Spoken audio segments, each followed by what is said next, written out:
부산신 오늘의 묵상입니다. 11월의 첫 주가 시작이 됐습니다. 이제 11월, 12월은 한 해의 결실들을 이제 조금씩 맛보게 되는 시기입니다. 하나님이 기뻐하시는 결실들을 위해서 우리가 마지막까지 지치지 말고 기쁨으로 달려가는 한 달이 되기를 소망합니다. 오늘 우리에게 주시는 하나님의 말씀은 다니엘 3장 1절부터 18절까지의 말씀입니다. 느부갓네살 왕이 금으로 신상을 만들었으니 높이는 60규빗이요 너비는 6규빗이라. 그것을 바벨론 지방의 두라 평지에 세웠더라. 느부갓네살 왕이 사람을 보내어 총독과 수령과 행정관과 무사와 재무관과 재판관과 법률사와 각 지방 모든 관원을 느부갓네살 왕이 세운 신상의 낙성식에 참석하게 하매, 이에 총독과 수령과 행정관과 무사와 재무관과 재판관과 법률사와 각 지방 모든 관원이 느부갓네살 왕이 세운 신상의 낙성식에 참석하여 느부갓네살 왕이 세운 신상 앞에 서니라. 선포하는 자가 크게 외쳐 이르되, 백성들과 나라들과 각 언어로 말하는 자들아, 왕이 너희 무리에게 명하시나니 너희는 나팔과 피리와 수금과 사명금과 양금과 생황과 및 모든 악기 소리를 들을 때에 엎드려 느부갓네살 왕이 세운 금신상에게 절하라. 누구든지 엎드려 절하지 아니하는 자는 즉시 맹렬히 타는 풀무불에 던져 넣으리라 하였더라. 모든 백성과 나라들과 각 언어를 말하는 자들이 나팔과 피리와 수금과 사명금과 양금과 및 모든 악기 소리를 듣자 곧 느부갓네살 왕이 세운 금신상에게 엎드려 절하니라. 그때에 어떤 갈대아 사람들이 나와 유다 사람들을 참소하니라. 그들이 느부갓네살 왕에게 이르되, 왕이여 만수무강하옵소서. 왕이여 왕이 명령을 내리사 모든 사람이 나팔과 피리와 수금과 사명금과 양금과 생황과 및 모든 악기 소리를 듣거든 엎드려 금신상에게 절할 것이라. 누구든지 엎드려 절하지 아니하는 자는 맹렬히 타는 풀무불 가운데에 던져 넣음을 당하리라 하지 아니하셨나이까. 이제 몇 유다 사람 사드락과 메삭과 아벳느고는 왕이 세워 바벨론 지방을 다스리게 하신 자이거늘, 왕이여 이 사람들이 왕을 높이지 아니하며 왕의 신들을 섬기지 아니하며 왕이 세우신 금신상에게 절하지 아니하나이다. 느부갓네살 왕이 노하여 분하여 사드락과 메삭과 아벳느고를 끌어오라 말하매, 드디어 그 사람들을 왕의 앞으로 끌어온지라. 느부갓네살이 그들에게 물어 이르되, 사드락 메삭 아벳느고야, 너희가 내 신을 섬기지 아니하며 내가 세운 금신상에게 절하지 아니한다 하니 사실이냐? 이제라도 너희가 준비하였다가 나팔과 피리와 수금과 사명금과 양금과 생황과 및 모든 악기 소리를 들을 때에 내가 만든 신상 앞에 엎드려 절하면 좋거니와, 너희가 만일 절하지 아니하면 즉시 너희를 맹렬히 타는 풀무불 가운데에 던져 넣을 것이니 능히 너희를 내 손에서 건져낼 신이 누구이겠느냐 하니, 사드락과 메삭과 아벳느고가 왕에게 대답하여 이르되, 느부갓네살이여, 우리가 이 일에 대하여 왕에게 대답할 필요가 없나이다. 왕이여, 우리가 섬기는 하나님이 계시다면 우리를 맹렬히 타는 풀무불 가운데에서 능히 건져내시겠고 왕의 손에서도 건져내시리이다. 그렇게 하지 아니하실지라도 왕이여, 우리가 왕의 신들을 섬기지도 아니하고 왕이 세우신 금신상에게 절하지도 아니할 줄을 아옵소서. 아멘. 다니엘서는 이 바벨론의 포로로 끌려간 다니엘과 또 그의 세 친구들에 대한 이야기가 담겨 있습니다. 그리고 또 세상을 향한 하나님의 뜻이 담긴 또 환상의 이야기로 채워져 있습니다.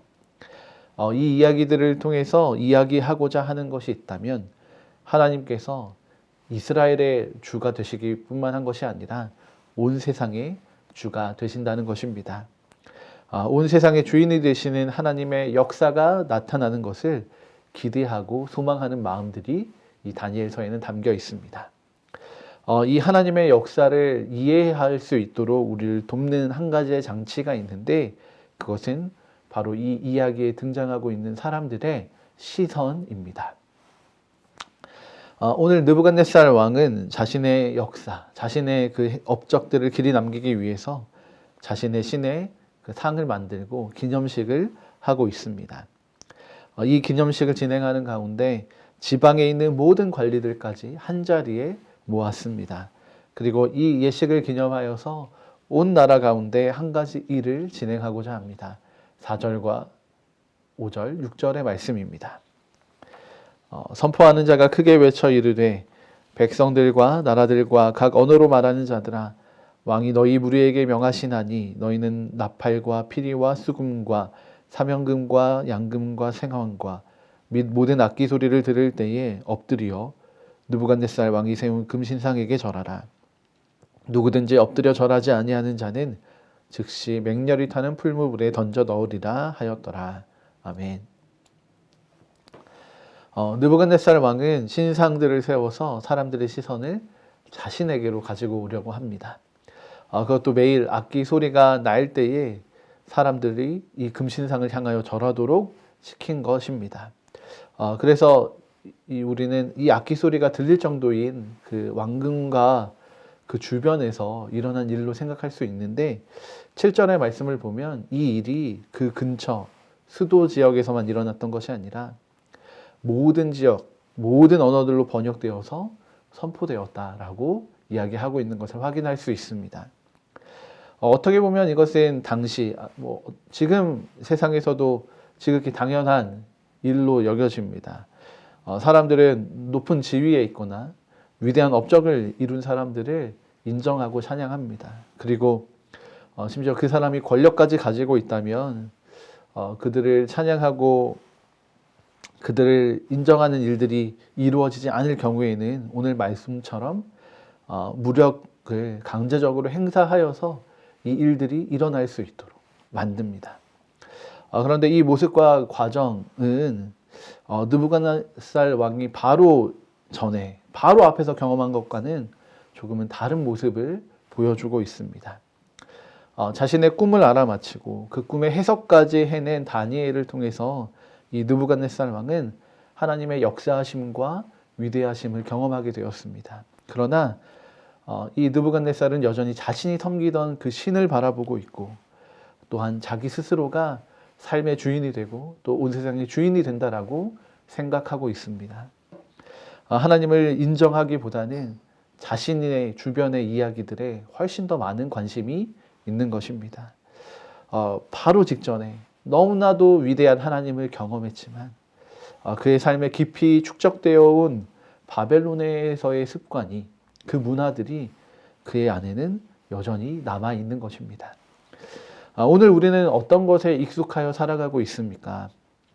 하나님입니까? 아니면 우리의 삶, 흔히 말하고 있는 세상입니까?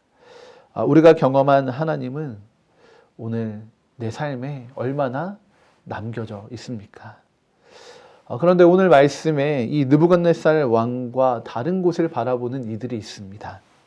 바로 다니엘의 세 친구인 하나냐, 미사엘, 아사랴입니다. 물론 성경에서는 이들의 바벨론 이름을 이야기하고 있습니다.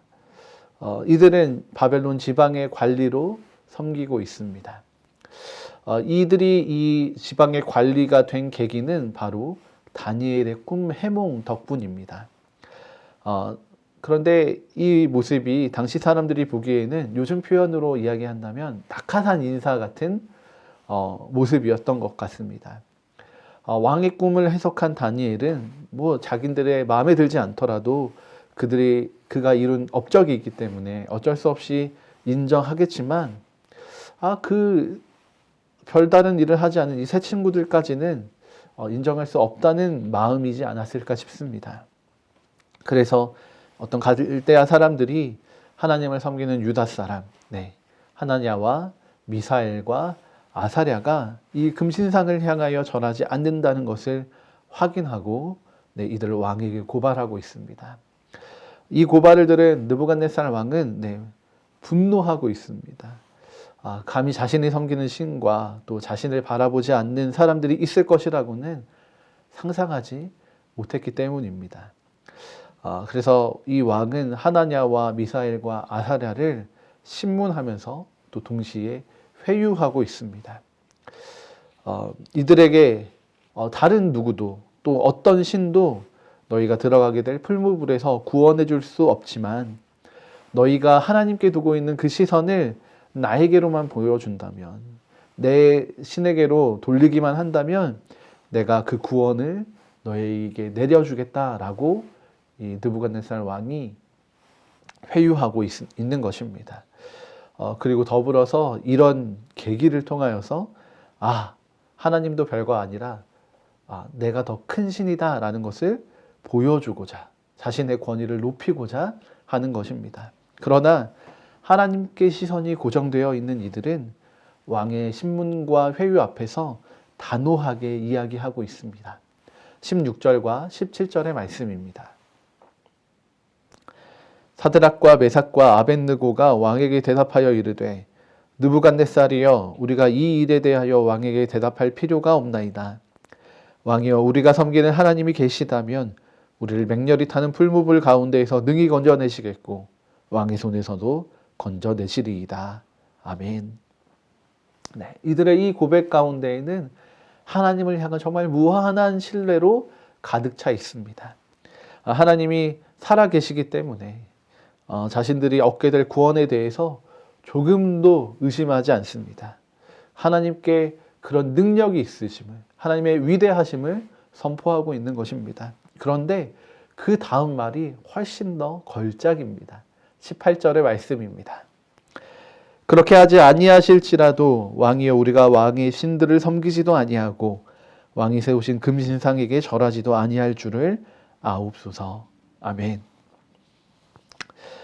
이 고백은 그런 것입니다. 우리가 하나님의 구원을 기대하고 있습니다. 그렇지만 혹 우리가 구원을 얻게 되지 못한다고 하더라도, 다시 말해서 우리가 이 풀무불 가운데에서 죽게 된다 할지라도 우리는 왕들의 신을 섬기지도 않고 금신상에게 절하지도 않을 것입니다 라고 이 세 친구들이 왕에게 고백하고 있는 것입니다.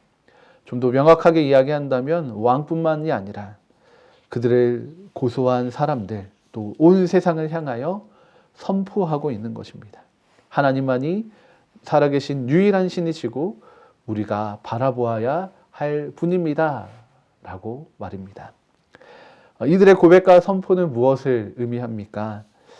이들은 하나님으로부터 주어지는 구원 때문에 하나님을 바라보는 것이 아닙니다. 하나님이 시기에 바라보는 것입니다. 여러분, 이것이 믿음입니다. 그러나 우리는 늘 계산기를 두드리면서 살아갑니다. 우리가 불리하고 두려울 때에는 하나님을 찾지만 아무 문제가 없다고 생각할 때에는 우리에게로, 또 세상에게로 시선을 돌리지 않습니까? 그러나 믿음의 사람은 이 계산된 손익 때문에 하나님을 찾는 것이 아니라 하나님 그분을 온전히 신뢰하고 하나님의 인도하심에 자신을 맡기는 사람입니다. 그래서 이들의 시선은 하나님께로 고정되어 있습니다. 오늘 하나님께 시선을 두어야 할 자는 누구입니까? 그렇습니다. 바로 우리 모두입니다. 하나님은 바로 이 믿음의 사람들을 찾고 계시고 또 그와 동행하시는 분이십니다. 오늘 하루 우리의 삶이 하나님을 바라보는 믿음의 삶이 되기를 소망합니다. 함께 기도하시겠습니다. 언제나 늘 우리를 바라보고 계신 하나님, 지금도 하나님께 시선을 두는 자들을 기다리고 또 찾으심을 압니다. 오늘 우리의 시선을 흔들어 버리는 세상의 신, 또 명예, 성공, 승리로부터 우리의 시선을 거두게 하시고 오직 하나님께 우리의 시선이 향하도록 우리의 믿음을 굳세게 하여 주십시오. 죽음이라는 손에도 마다하지 않는 다니엘의 세 친구들이 보여준 그 하나님을 향한 믿음이 우리 스스로에게는 부끄러움이 되고 도전이 됩니다. 하나님, 오늘 우리가 이 부끄러운 시선이 아니라 믿음의 시선을 가지고 살아갈 수 있도록 우리와 함께 동행하여 주옵소서. 우리 주 예수 그리스도의 이름으로 기도드립니다. 아멘.